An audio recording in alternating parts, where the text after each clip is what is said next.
a lady full of love, a sweet and gentle soul, like an angel from above, uplifting and inspiring people, making dreams come true.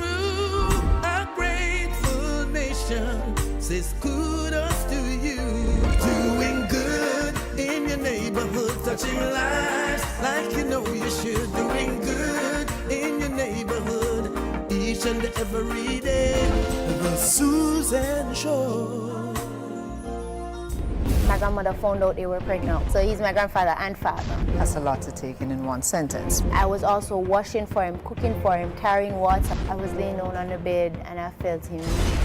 That was a real turning point for mommy. She said she never had a child. Nobody knew me. It hurt me. I've forgiven you for everything that you've done.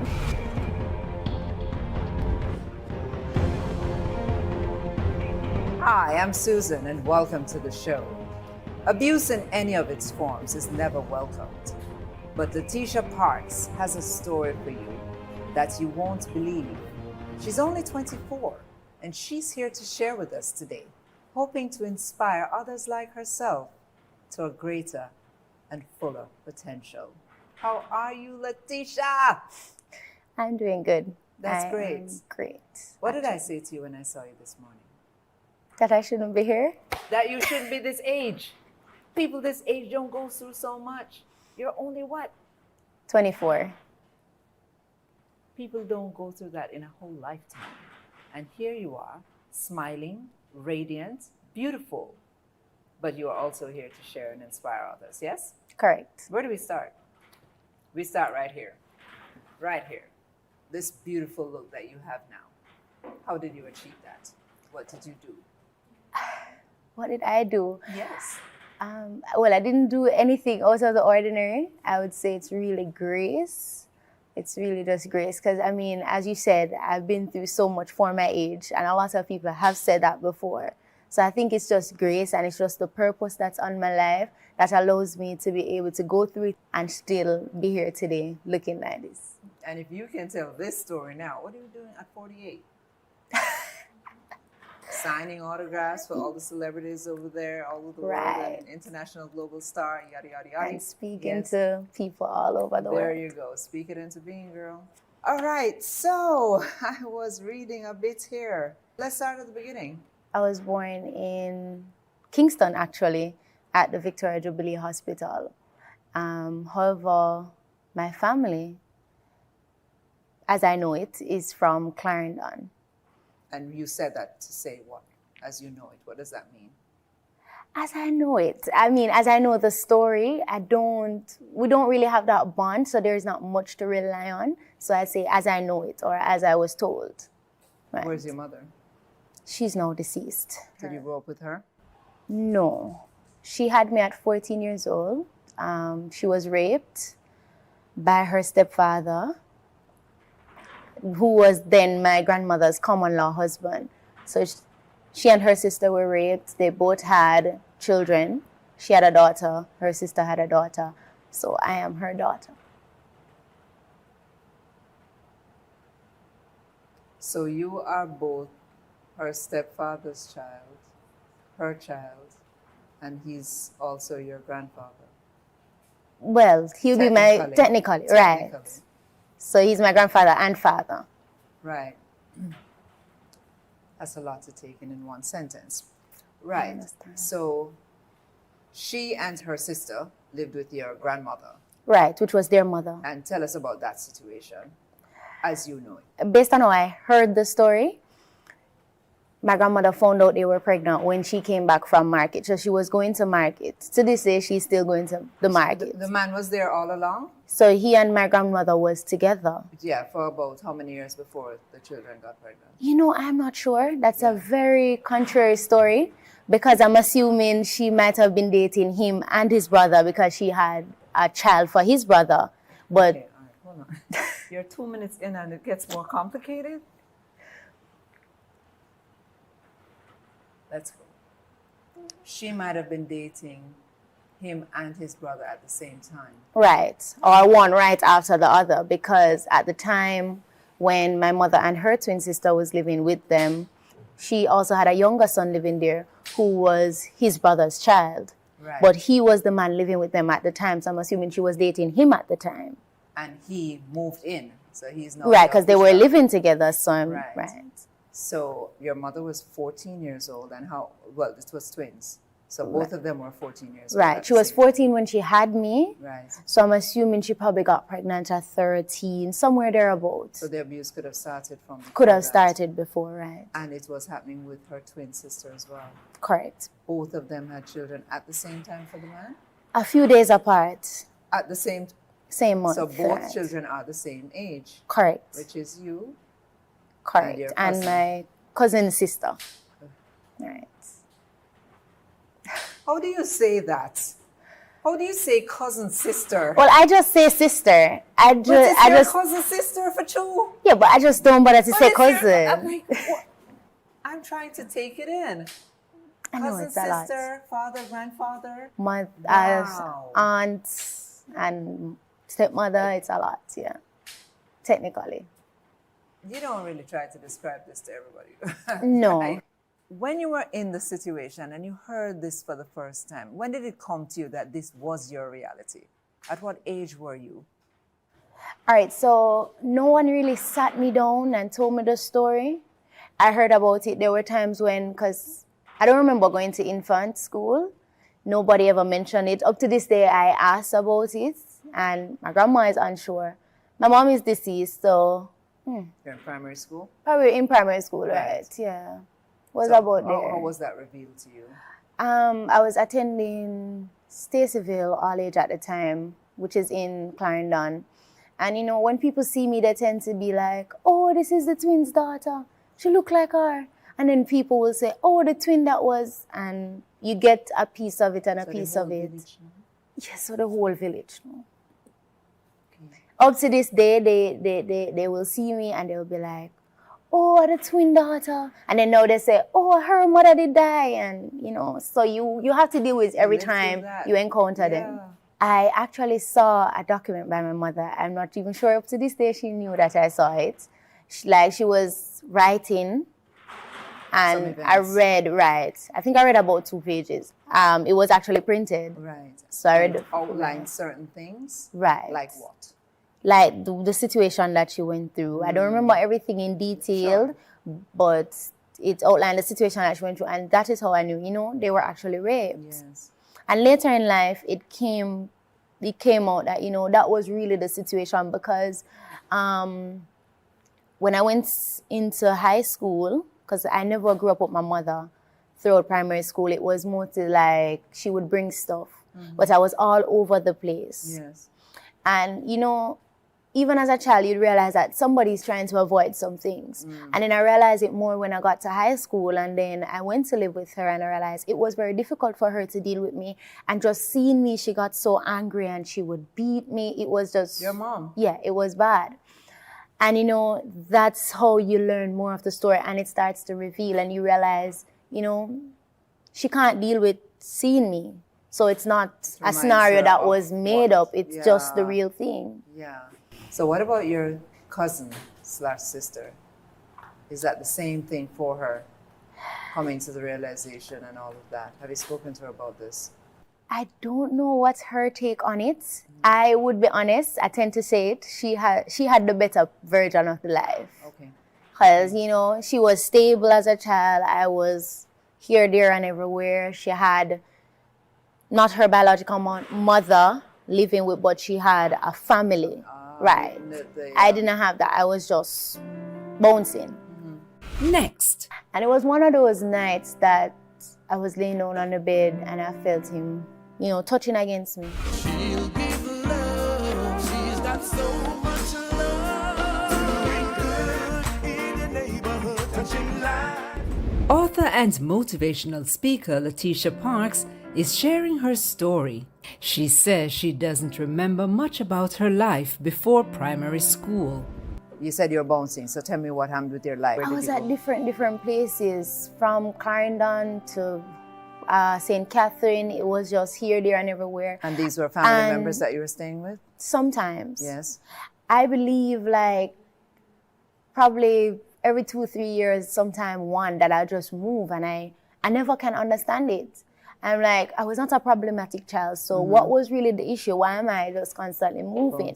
But you know, as a child and in a society such as the one we're in, you know, we don't get to ask many questions, and we don't get to question adults. So we pretty much just follow the rules. Right, right. So where did you actually go to primary school? I went to Stacyville College and then John Austin College. And then I went to Marley Hill Primary. That was where I graduated from. And then I went to Charlemont.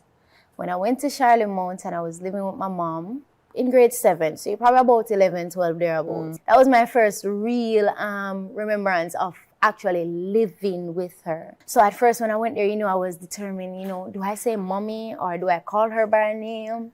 She didn't want me to call her mommy, to the point where she was working at a particular restaurant, and I went there and when I asked for her, I said, mommy. And I got a beating for that when she got home. So that, at that point, you know, it made me more reserved in terms of what do I say. So I tend to speak to her in such a way that I don't really have to call her name or refer to her. So I try to keep it that way to avoid deciding whether to say her name or to say mommy. So when I went to Charlemont now, because she is Bahamian, and so she was going back to Bahamas, and she said that she's going to have to send me to my father. I don't know how she got his contact or what happened, but I remember sitting down and I said to her, you know, I'd rather to go to Famatory, you know, based on everything that you hear. Yeah. And she was like, you're not a choice. And I will tell you, that haunted me for a few years in my life. Like, you know, you don't really have a choice. Just do whatever people say, and that's how it works. This day I will never forget. I mean, I've forgiven her for it, but I will never forget it. And she drove me to Yorktown in Linstead. And she put me on a taxi. Now, people who have traveled the country, they understand that you can go through Yorktown, go through Lloydersville, go up to Kelly's, and it's around that area. So she put me on a taxi, and she gave the driver $500 and told him to give me the change. And the driver lets me off in Kelly's. When I got there, I stood there because I don't know who I'm looking for. I don't know who I'm going to. I don't know what to do. So I stood there right where he let me off because I don't really know the place to say, okay, let me go there or let me go here. And Kelly's is far. It is. And I heard somebody say, Abby. I'm like, so I stood there. And then I heard it again. So I saw the person on the second call and like, I'm thinking about it. Because, you know, I have come and said, so I think about it and I say. This is a male or female? It was a male. Okay. But I'm thinking about it to say, Abby is my pet name. It's not something that everybody knows. So if you're calling me by that name, you must know. You must know me on a different level. So went to the person, he introduced himself, he brought me to his mother's house. When I got there, his phone rang. Like he was speaking to his mom, and then his phone rang. It was a private number. And he gave me the phone and he said, I am mother, answer. I'm guessing she always call on a private number, so he knows. So when I took the phone and I said hello, that was the end of the call.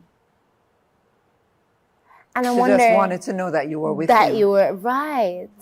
And so I'm now with this person who I don't know, this person who has a background of raping, a history, right, of raping.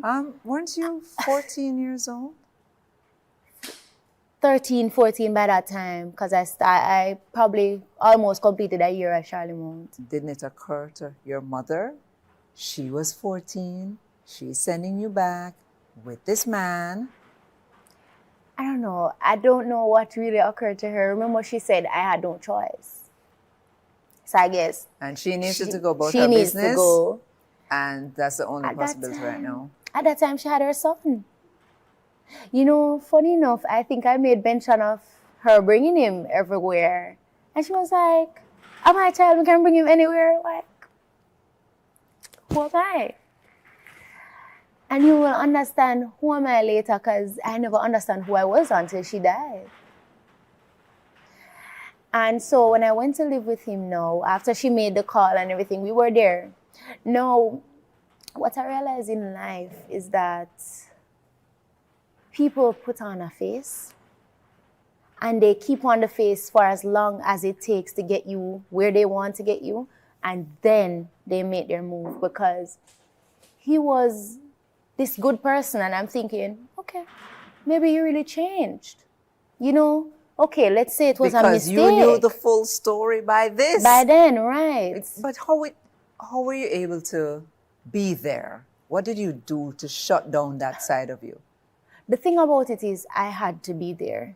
And maybe now I realize it. Maybe I was just always supposed to be like that. Like, I always try to navigate any situation. Because from the very get-go of my life, I was always in a rocky ship. It means that I had to learn to be a sailor, and even when the winds are coming, I had to learn to go over them and not go, you know, not to drown or all of that. So I had to still keep afloat. And I think I just had a natural hunger for something greater. And that made me just want to just go through and just do and just... And then also I had no choice. Pretty much. She said I had no choice. She said I had no choice. But outside of that, I really had no choice, because who else am I going to go to? And when I first got there, I was at his mom's house. I remember when I first visited him, I went with my cousin. My cousin's dad was living in the same house that he was living. And, you know, out of respect, because I followed her for her lunch money, I went to call to him. And he asked me to lay down on top of him. Who? My dad. All right. Well, fathers don't do that. Well, that one did that. So I was hesitant. I'm like, no.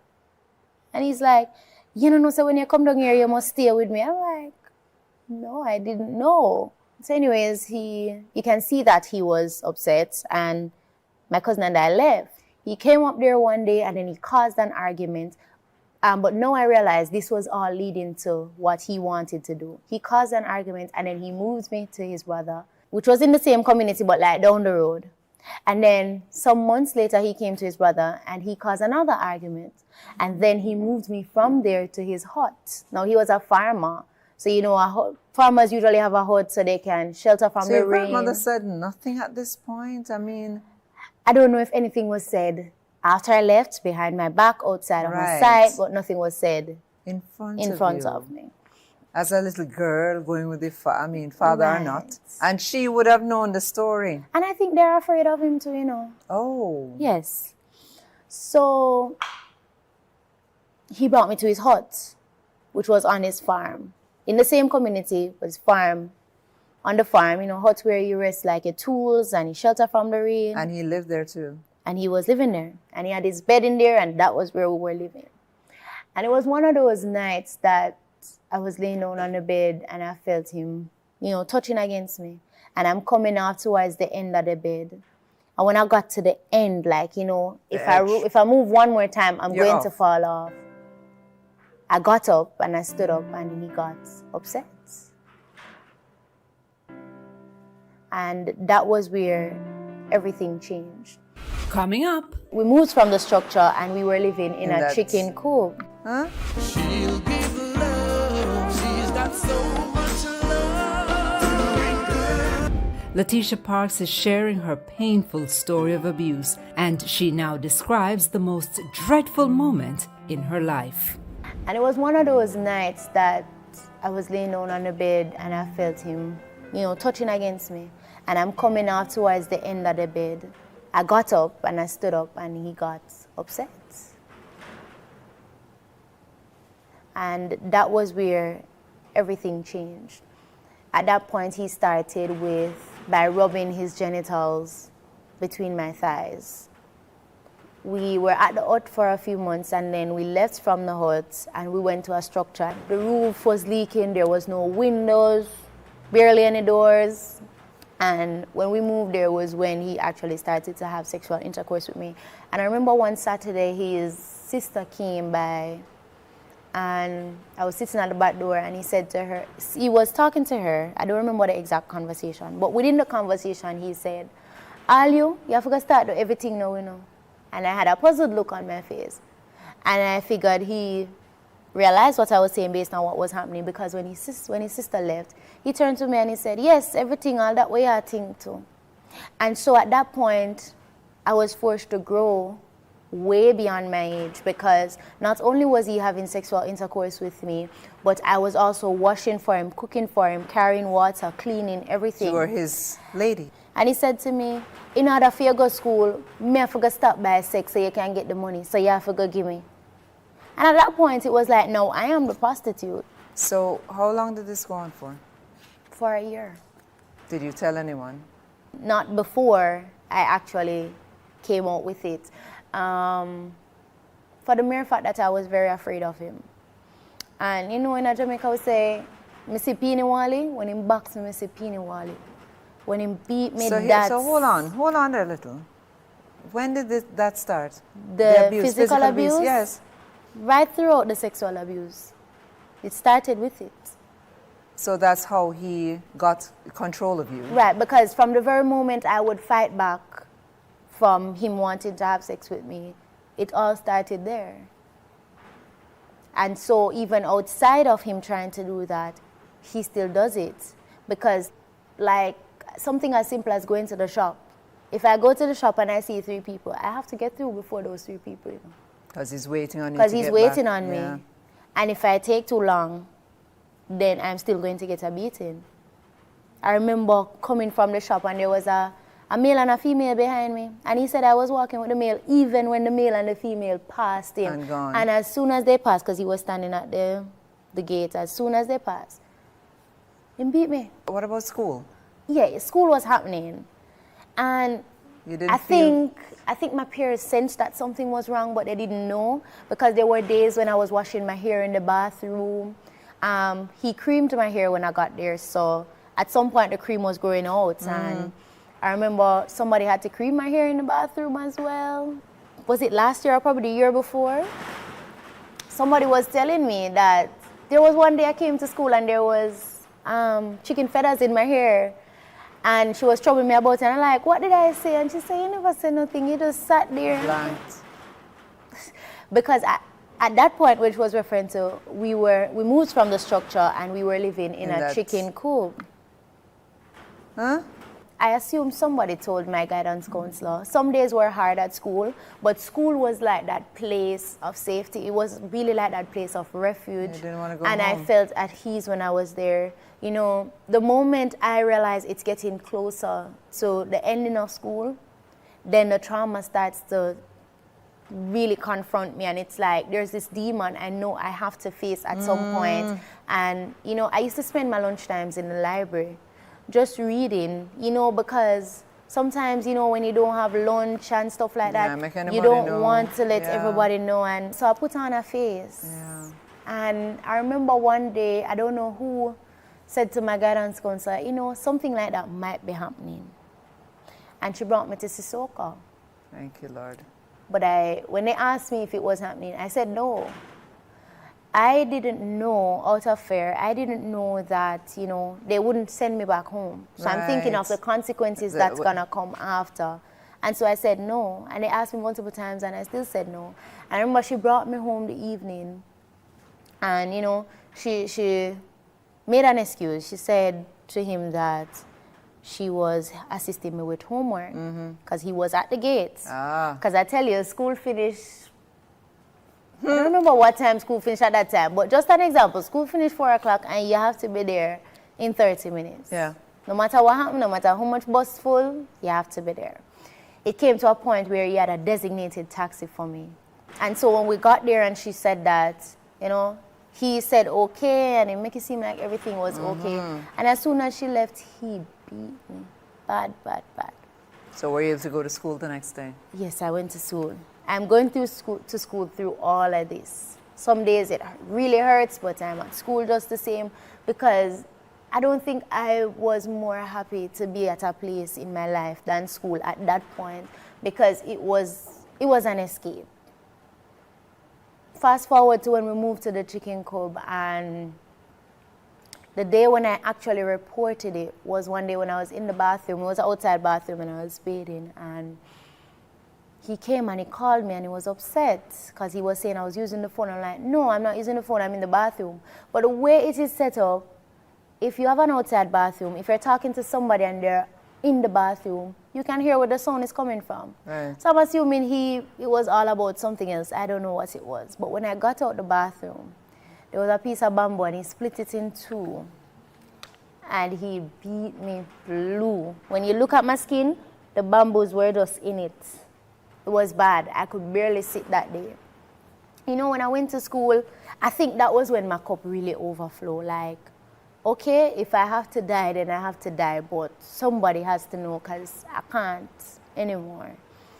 And I said to my guidance counselor, because we had a relationship. By this time, yes. Yeah, by this time, and I could talk to her, because some days were really hard and I just needed somebody to just hear me out. But you didn't tell her about But the I abuse. never told her about it. And I said to her, when devotion is over, I want to tell you something. And she said, okay. When devotion was over, I went and I told her. And I don't know, you heard them say news spread like wildfire? It was wildfire. Because I'm like... Yeah, but you told the guidance counselor. And she didn't leave my side. I went into an office. By the time she was coming out and we were going down the walkway to go to the car park, everybody knew. So someone was overhearing? I am assuming. So she had to turn back and go through the Oh back my of the gosh. school, and somebody had to bring her car to the back, and that's where she had to leave from. And we went back to Sissoko, and I told them everything, and they went to get him. And, you know, I slept at the station the night. They called my mother, called somebody else, I don't know, but nobody came for me. To the point where the officer, it was a female officer, she got really upset in the morning. And she told them that somebody needs to come for me. And, you know, when I look at it, I realize, you know, maybe nobody really cared what happened to me. Because how is it that you hear that your child just get raped? So your mother was back in Jamaica? She was. She was not living here, she was just visiting? No, man, she lives here and But then she visits her. there. Right. So hold on. So you were now what, 15? 14, 15, yeah, 15. So she was just visiting when she left you with When your she dad? left me, right. So she come back. So why she didn't come get you? I don't know. I thought she had migrated. No, that's where she was born. So, you know, she goes back there, but For this her is where family. she lives. Right. And that's when my aunt came for me, not her sister, her elder sister came for me. And after that, well, she sent me to stay with my grandmother, her mother. You know, they said, okay, it's a 7-day news, it's gonna run off and whatever. I did go to school after the 7th day, but it was not a 7-day news. Of course. It was hard. You're And when I always the stepped girl. when I stepped in and devotion was keeping, and you could just hear the whispers, you could just feel eyes piercing through you, and everything was, and I realized I really couldn't do it. And so they sent me to live with my mother again. When we come back, And he wouldn't die. So I came to a point in my life where it was like, okay, I just had to love him. She'll give love. She's got so much love. Doing good in the neighborhood, touching lives. Latesha Parkes, at only 24 years old, has experienced a life of trauma, and she now tells us about an encounter with her mother. And so I went back to live with her. At this point, I was going, she got me into McGrath High, still in Linstead. It was beating and all of that and all of that. And all From of her that. too? Yeah. To the point where I remember she sent me to my grandmother at the markets. I don't remember if it was a Friday or something like that. My stepfather was there at the time, which would have been her husband. He was good towards me. When she sent me to the market in Old Harbour to go to my grandmother, I never came back. And so she reported me missing. And to this day, I'm still on the website as missing. Came over the TV, I was missing. Where'd you go? I was still in the market. And by the time, you know, because my grandma called him and like, oh, she's here. And so we left and I went to the station because when she came, I decided that I was not going back with her.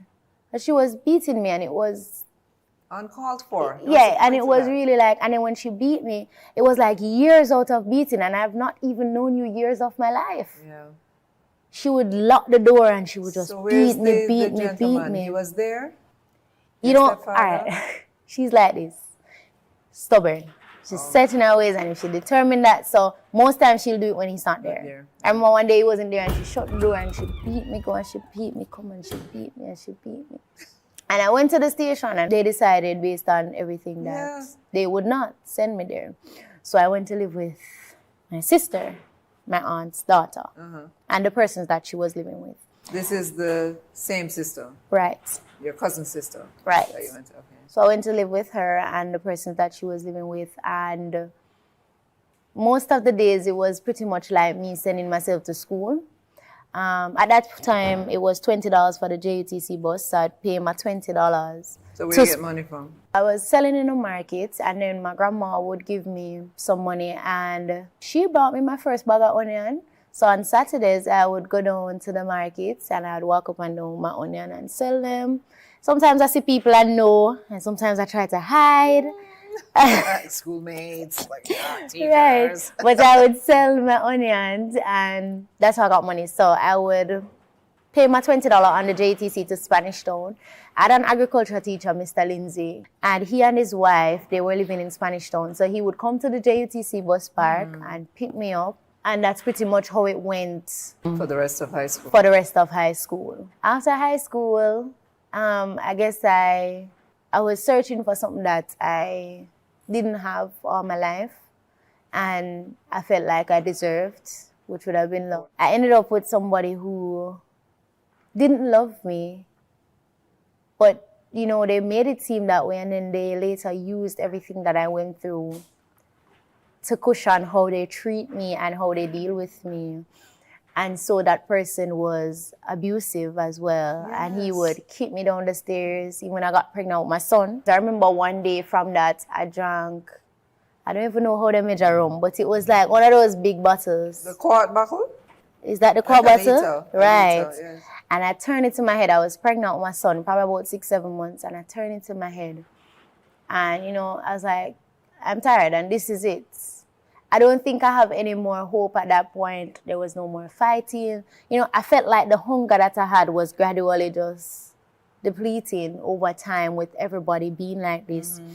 And I drank it. I don't know what happened next. I woke up on the floor in a pool of vomit. Yes. It was a lot of stuff. Yeah. And I will tell you, because of me seeking for love, I was so in love with this person to the point where when they didn't live anywhere, I left where I was living and I would stay in their car with them. So we were sleeping in the car. And then he was working in New Kingston. I was doing like little acting and stuff like that at the point. He didn't want me to work on anything like that. But I didn't know that that was a red flag at that point. Now I know that, like, why wouldn't you want me to work? So I was there in the car out by New Kingston. Sometimes it gets so hot, I crack the door, and then there's the call center right there. So I didn't want everybody to see me that, oh, why is she sitting in the car all day? In the night, we would go by standpipe and bathe. Sometimes we don't. And that's what was happening. Until he got somewhere and we stayed there. It was 3 o'clock one morning. This is in the 2000s, right? I'm just saying, girl. This sounds like something out of the 70s or 80s. Like in the 2000s, this is like 3 or 4 years ago. Yes, it was. It was 3 o'clock one morning, you know, that we were living in Constant Spring at the time. And it was 3 a.m. the morning. He had left for a party. And don't ask me where I'm going because I had absolutely no idea. But it was 3 a.m. and I left from Constant Spring and I made it to Halfway Tree by walking. Wow.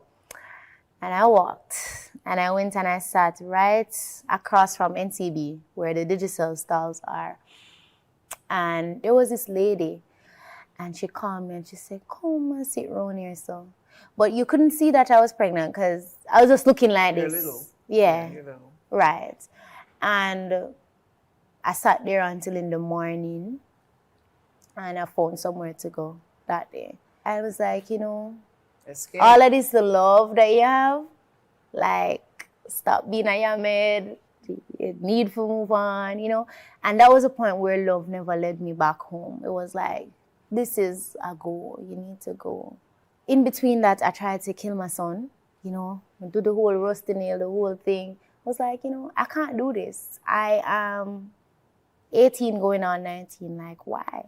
And he wouldn't die. So I came to a point in my life where it was like, okay, I just had to love him.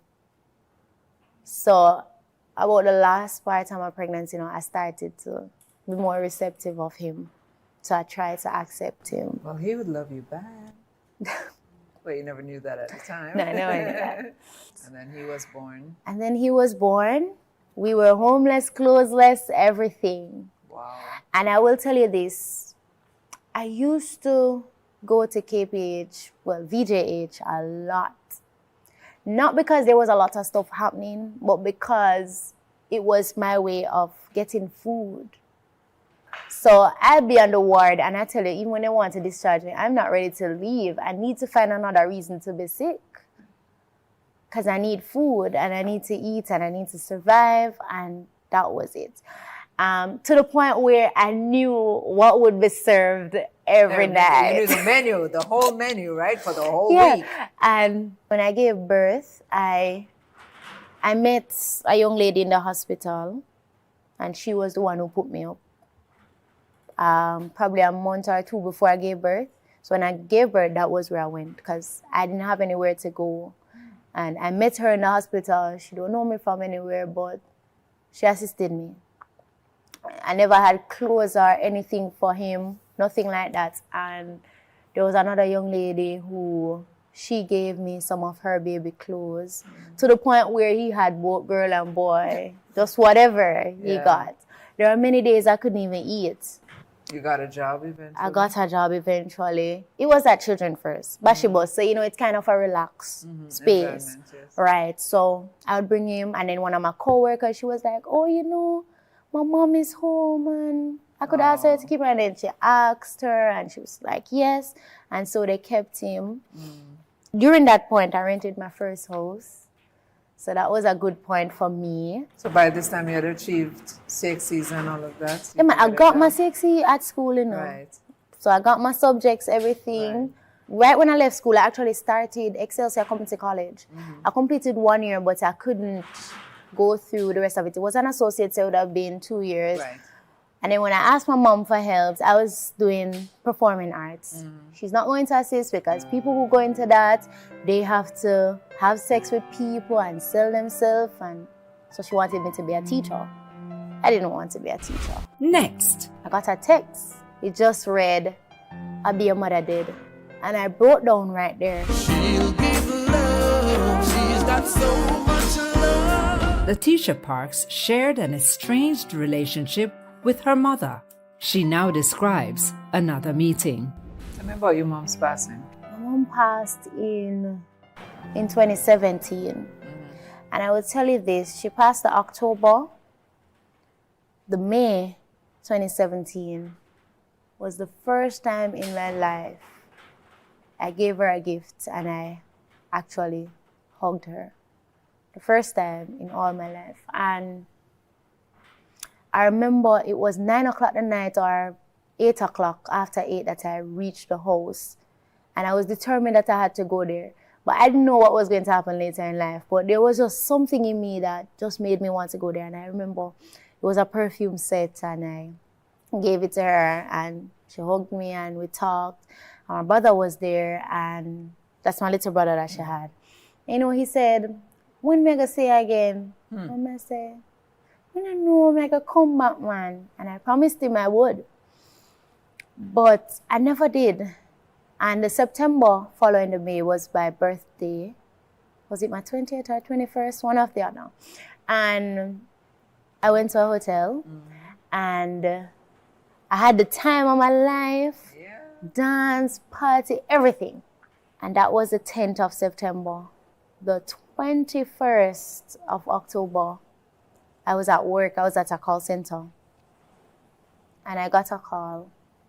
No, I got a text. I missed the call. When I came out on my break, I saw the text. I screenshot the text. I have it up to this day. Wow. I still have the message. It just read, I'll be your mother dead. Sorry for telling you like that. Just like that. Who is that? Your brother? No, my cousin, who was her husband's niece. And I broke down right there. Why? You know, there was just something in me that would prefer, even if we were not great, would prefer to know that she is somewhere in the world rather than I'll never ever see her again. And the hardest part of it, when I called, as I couldn't get a taxi the nights or anything, so I had to stay. I was in Montego Bay. I had to stay until in the morning. My brother died. I'm sorry, which brother? The same brother. So she died 9 o'clock, the 21st. He died 1 a.m., the 22nd. There was another teacher in there. So your mom was a teacher? Correct. That was around by the gorge. She and the other teacher died on the spot. And my brother died after. And that was a real turning point for me. That was, you know, there was many things that I wanted to say, you know, and I realized now that, you know, I was always blaming her, but I realized, you know, maybe I should take the blame because I think about it and I'm like, I was waiting for her to come to me and to talk to me and to explain to me. I'm like, maybe she didn't understand what to do. But if I had an idea, why didn't I go to her? Why didn't I tell her all the things that I wanted to say? Why didn't I ask all the questions that I wanted to ask? Why didn't I explain to her how I felt instead of waiting for her to explain to me how she felt? And I realized I went wrong there because I dealt with my situation different from how she dealt with it. So she was still battling with it to the point of death. I was looking at all of that and, you know, I was trying to go over it. It really, really affected me. My brother was like my best friend. As small as he was, yeah, we spoke about everything. And he had this love for me that, I don't know, probably I only see that in my son. There was just this thing. He was always excited about me and stuff like that. And I remember, because I told him that I soon come back, and I never did. That's what's it was like I failed him. And I kept thinking, if I was there, then he wouldn't have died. And it was through her dying that I realized why she would have treated me the way that she did. You know, she never accepted me as a child. To the point where I was at my mother's funeral, standing at the casket, and persons were like, you need to move now, you look already, and whatever. And the same cousin who told me about the death, she was the one who had to come up there and say, no, it's her daughter. Nobody knew me. To this point, the pictures that were taken at the funeral, the only thing of me I see is one of my shoes, literally. Wow. And even with my brother, I realized that on the birth certificate, she said she never had a child. She didn't even say that I was deceased. And those things really, you know, like, it hurt me, even after she died, because I'm like, there's no record of you. Yeah. I look at all of that and I'm like, you know, that is the reason why she treated me the way that she treated me. And she loved her students very much. To the point where I said to one of them, if she had given me this much love out of what she had given you guys, I'd have been extremely appreciative. I remember they came to the house and they were like, oh, you look exactly like her. I'm like, it's my mother. And they're like, no, she don't have no more pitney. Wow. Where's your father now? He's in prison. He was convicted. He was. However, there was a twist in events after he got a life sentence. They cut his sentence. Saying that, because I read the statement from the court's website, and this is exactly what is in it. It was not a worst case scenario. And I'm saying to myself, what is the worst case scenario? It killed you? That's what I'm saying. I'm saying, should I have died? Because if you rape 2 young girls... But there's a history, a clear pattern to the point where even in court he said I was not his child and they had to do a DNA. I was really let down by the system because I look at it and I say, the system is not for the victim. The system is more for the person who's been convicted, because I'm like, they go to prison, they're fine. They eat 3 square meals. Nobody knows how I'm eating after this. Nobody knows the things that are hanging over my head. Nobody knows the shame if you're going to be killed. Nothing. Rape and everything all over again. All over. In court, you had to testify. I had to testify. All of that really hurt me. But I'm still trying to get away to speak to him. And somebody asked me, a close friend of mine asked me, why would you want to speak to him? And I was saying to her, I'd want to really get what was going on up here. I want to understand. And then, this is the biggest part for me. I want him to know that I forgive him. Because you know what I learned through all of this, through everything, is that the forgiveness is not for him. It's really for me. Because he's eating 3 square meals a day. He's fine. He is probably doing whatever. He probably doesn't even remember me. But I'm the one who went through it. I am the one thinking about it and all of that. So I need to let him know I've forgiven you. So I can go past with that part of my life. Because I'm not doing this for him. I'm doing this for me. To let it go. So, just in case he doesn't give you an audience, there's the audience right there.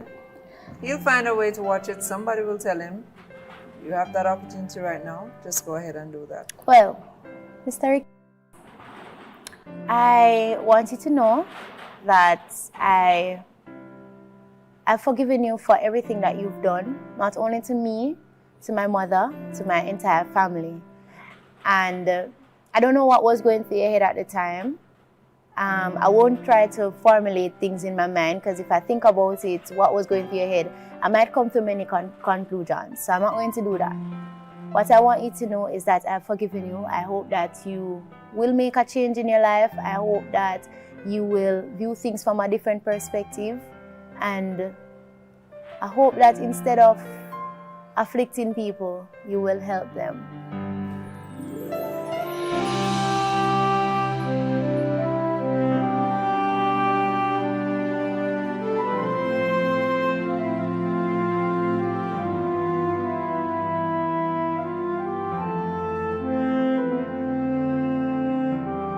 Beautiful. What did that just do for you? It's a release. You released him, you released yourself from him. That's awesome, young lady. I tell you, you should be 48. You don't believe me. But just to wrap up, this book, A Tester and Testimony, what's it all about? It's about your story. It's about my story. But you had to write this. Why? To be truthful, it was never a book. I was just typing stuff, just the incidents as they occur. Because I didn't have anybody to really speak to back then. And he didn't give me enough space to speak to anybody. And so it was a case where I had to find a way to get it out. So I was recording as I go through. It was after my mom died. I think I wouldn't have done it before, because I know she'd really never get past it. I didn't want her to have to deal with the shame and relive everything. Now that she's gone, I feel at peace knowing that she won't have to hear if anybody knows that she has been through it, because a lot of people don't know. I put it out for the mere fact that there are a lot of people just like me who are going through it, and they have nobody to talk to.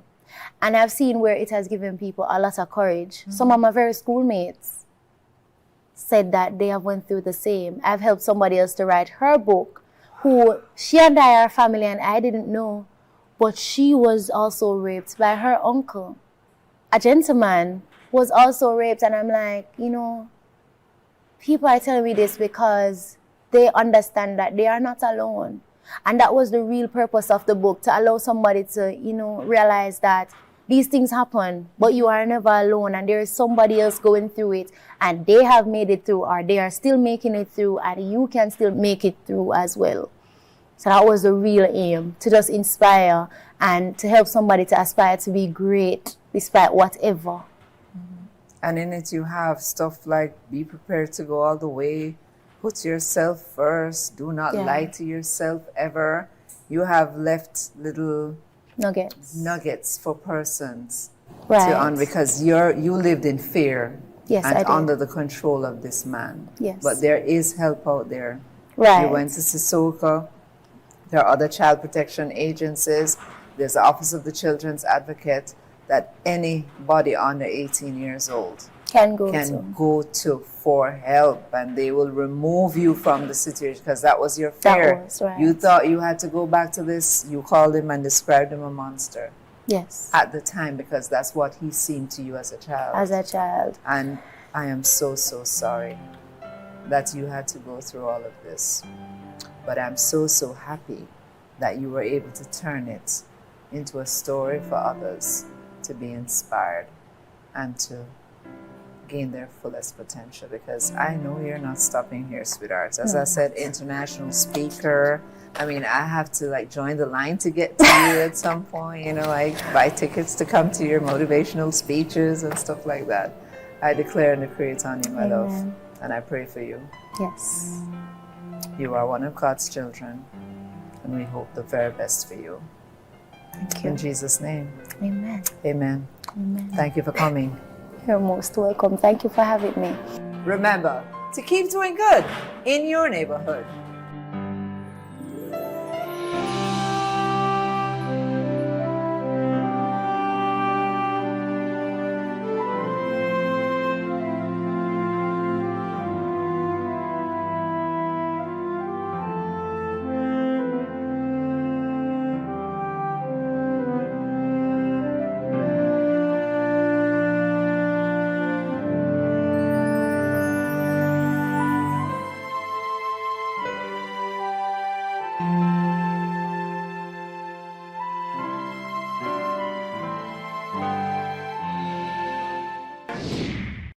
Thanks for watching. Please like, subscribe, and remember to keep doing good in your neighborhood.